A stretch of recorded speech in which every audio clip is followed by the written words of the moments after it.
I heard an argument not too long ago that really forced me to re-examine how I think about things, particularly because it was a claim that I'd actually thought about a lot before, and that had caused me a lot of anxiety, and so um, was consequently an idea that I was repressing.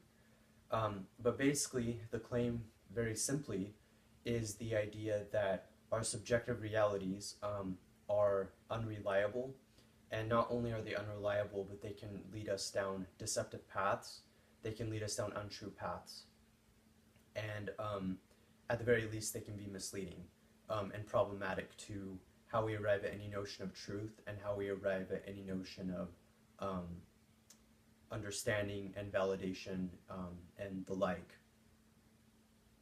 This is a very troubling notion to me because I've thought a lot about my subjective state of being, so not just subjectivity in general or the philosophy of subjectivity, but my own subjective state of being. And I've always been aware of how limited it is, and that's always been something that's frustrated me, but thinking about this argument really challenged me even more, especially given the context and conditions in which this idea appeared to me and came to me. So it basically came when I experienced something that was very important to me, and someone challenged the validity of this experience by pointing out the claim that I stated earlier about subjectivity and how it can be unreliable.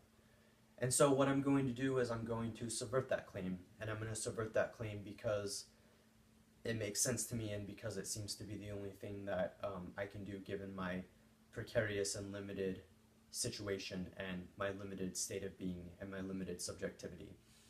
And so I'm going to subvert it by saying that this is exactly what faith is for.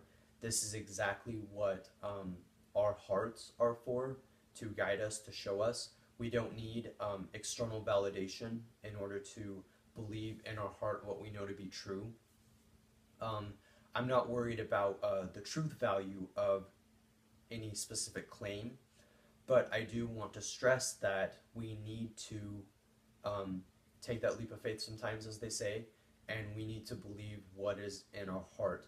Not because it's necessarily true, but because we have made a commitment to that kind of reality or to that kind of understanding, and we essentially don't have any other choice if we're going to be honest about how we see things. And this is very hard to stomach for a person like me who tries to be very rational and logical, to basically just say, nope, I'm just going to let my heart say what's right. And of course, I wouldn't do this all the time, by the way, but to say this at all flies in the face of how I perceive and try to perceive various things, and it goes against my approach very much so. But I think that it's necessary because I think that sometimes we have to follow our hearts, as cliched as that may sound. And the last thing that I want to say is I want to make a distinction between beliefs and faith, and that would essentially be this idea that beliefs are something that are about us, while faith is something that is about something beyond us, something more than us. And that's why I'm saying that that's why I've always been of the opinion that beliefs can be very dangerous if you're not careful, because we make our beliefs about us and about what we want and about what we think is right. But faith requires something more transcendental and something that forces you to escape your ego, and something that is less likely to be dangerous and cause harm, because you're not believing something and committing to something because you want to be right or even because you think it's right. You're simply committing because it doesn't make any sense. It doesn't make any sense to not do that, to not commit. Basically, your life would fall apart if you did not commit to these things. I'm aware of the counter arguments to what I'm saying, and in fact, I've even written about some of these counter arguments. One counter argument would obviously be, well, intuition can be misleading, for instance, or any commitment can be wrong, and beliefs can be dangerous. But that's why just for that last point, that's why I make the distinction and between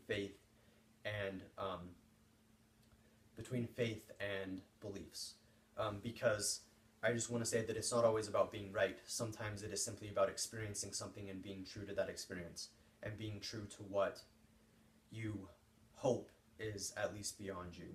And of course, To do this, we need to be open to the inexplicable, and we need to be open to the unexplainable, and that's what I've been trying to learn how to do. It's very hard. It's been putting me in very um, scary waters. I've basically been drowning to a degree, but I think that it's worth it because I think that my heart has always been trying to tell me something, and I want to do that.